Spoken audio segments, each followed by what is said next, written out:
Justice within 1 hour, justice within 1 day, justice within 1 week, justice within 1 month.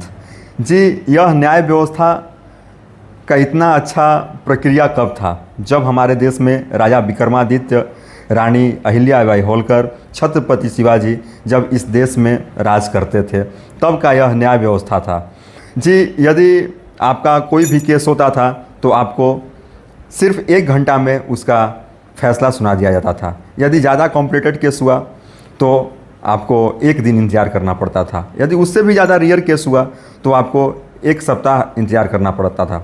लेकिन अगर उससे भी ज़्यादा अगर आपका कॉम्प्लिकेटेड केस हुआ तो आपको 1 महीना इंतज़ार करना पड़ता था। लेकिन आज हमारे देश में सालों साल न्याय व्यवस्था के लिए हमें दौड़ना पड़ता है, कोर्ट का चक्कर लगाना पड़ता है, न्यायालय का चक्कर लगाना पड़ता है।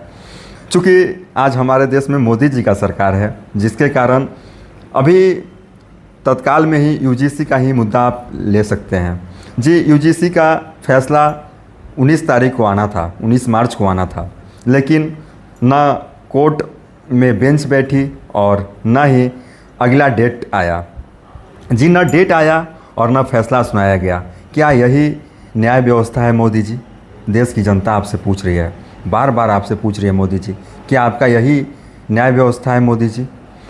जी, इससे यही हमें देखने को मिलता है कि हमारे पिछले जितने भी राजा के समय थे, जितने भी हमारे राजा राज करते थे, उस समय क्या न्याय व्यवस्था था, क्या इस प्रक्रिया में हम लोग उसका फ़ायदा उठाते थे। लेकिन आज हमारे देश में हमारी सरकार की व्यवस्था क्या है, सरकार की नीति क्या है कि जो ज़्यादा कॉम्प्लिकेटेड केस है उसके लिए हमें महीना नहीं सालों इंतज़ार करना पड़ रहा है।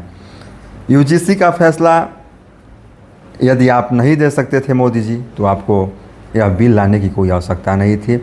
लेकिन आप तमाम लोग, जो लोग सपोर्ट कर रहे हैं यूजीसी का, जो लोग विरोध कर रहे हैं, आप तमाम लोग अभी भी लगे रहिए, धरना देते रहिए।